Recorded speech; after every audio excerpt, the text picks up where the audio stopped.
వాళ్ళు ఇరాన్ యొక్క అణు ఇంధన కర్మాగారాల మీద దాడులు చేశారు. మూడో నాలుగో ఉంటే అన్నిటి మీద దాడులు చేశారు, ధ్వంసం చేశారు. తర్వాత ఖొమైనీని చంపేశారు. వాళ్ళ లక్ష్యాలు నెరవేరినాయి. మరి లక్ష్యాలు నెరవేరిన తర్వాత యుద్ధం ముగియాలి కదా.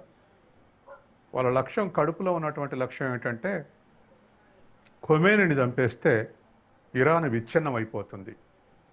ఇరాకులో సద్దాం హుసేన్ చంపినాక ఎట్లయితే వివిధ కుర్దులు కుర్దేతరుల మధ్య ఎట్లయితే విభేదాలు వచ్చి వాళ్ళ ఇరాక్ సమగ్రత దెబ్బతిన్నదో, అట్లాగే ఇరాన్ కూడా అంతర్గత విభేదాలతోటి దెబ్బతింటది అనేది అంచనా వేసుకున్నారు. కానీ ఖొమైనీ చనిపోయిన తర్వాత కూడా వాళ్ళ ఇంటిగ్రిటీ దెబ్బతినలే. యుద్ధంలో వాళ్ళు వెనకపట్టుబట్టలే. అంతర్గత కలహాలు లేవలేదు.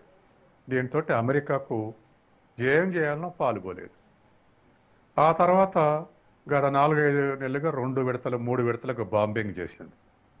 బాంబింగ్ చేసిన తర్వాతనైనా ఇరాన్ వెనకకపోతుంది, ఒప్పందంలో మేము చెప్పినటువంటి టర్మ్స్ అండ్ కండిషన్స్ ఒప్పుకుంటుందని అమెరికా ఆశించింది.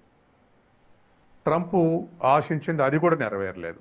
ఇరాన్ అక్కడ కూడా అగ్రిమెంట్ దగ్గర కూడా మీరు మరెప్పుడు కూడా ఇజ్రాయెల్ మా మీద దాడి చేయాలనేది హామీ కూడా ఇవ్వాలి.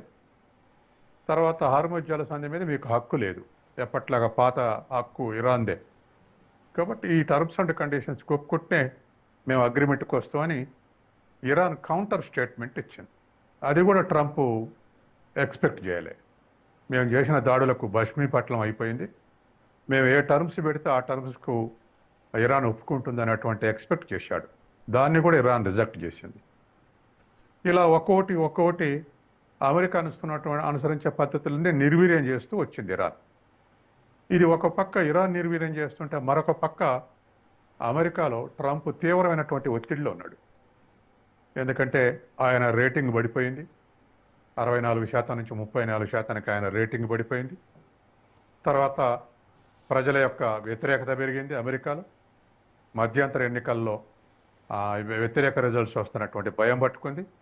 వీటన్నిటితోటి వెనక పట్టుబట్టడం ఒకటి. రెండవది, అటు అతి అంచనాతోటి అటు ఉక్రెయిన్ యుద్ధంకి సహాయం చేస్తుండు. ఉక్రెయిన్కి ఎగుమతి చేసేటువంటి ఆయుధాల్లో ప్రపంచంలో ఉన్నటువంటి నాటో దేశాలన్నీ ఎగుమతి చేసేటువంటి ఆయుధాల్లో ఒక్క అమెరికా వాటే 67% ఉంది. నాటో దేశాలు ఎగుమతి చేసే దాంట్లో అంటే ఆయుధాలన్నీ యుక్రెయిన్కి సప్లై చేస్తుంది. ఉన్నాయి మొత్తం ఇరాన్ మీద ప్రయోగించడం లేదా ఇజ్రాయిల్కి సప్లై చేస్తుంది. ఇప్పుడు ఆయుధాల కొరత కూడా ఎదుర్కొంటుంది. మూడోది, ఆర్థిక సంక్షోభం కూడా. ఇప్పటికే అమెరికా జీడిపి డెట్ రేషియో అంటే జాతీయ ఆదాయం అప్పుల రేషియో 120% ఉంది. అమెరికా జీడిపి $31 ట్రిలియన్ అయితే అప్పు $38 ట్రిలియన్. ఆ సంక్షోభాన్ని కూడా ఎదుర్కొంటుంది. ఇన్ని రకాల సంక్షోభాలు, అంతర్గతంగా బహిర్గతంగా వచ్చినటువంటి సంక్షోభాలతోటి ట్రంప్ కంగుదిని ఏ విధంగా దీంట్లో నుంచి బయటపడాలా అనేటువంటి ప్రయత్నాలు చేసుకుంటూ వచ్చాడు. కానీ ఇప్పటికి కూడా ట్రంప్ వైపు మొగ్గలేదు, అంతర్గతంగా కానీ బయట ఇరాన్కి కానీ.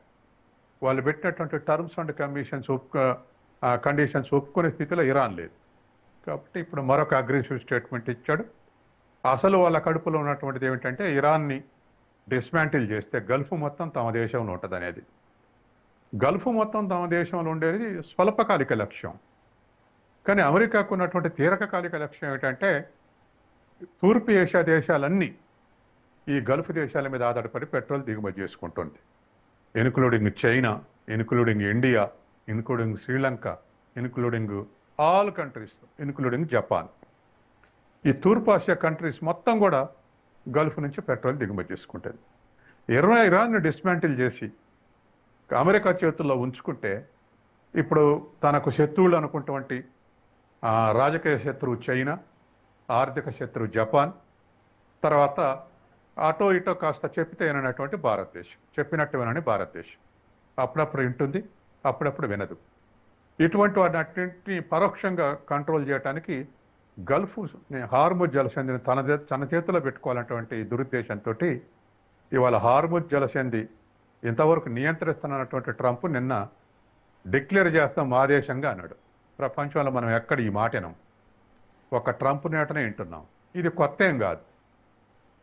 డెన్మార్క్ తోటి అటానమస్గా ఉన్నటువంటి గ్రీన్లాండ్ని మాది అని డిక్లేర్ చేస్తా అన్నాడు. అట్లాగే పనామా కాలువని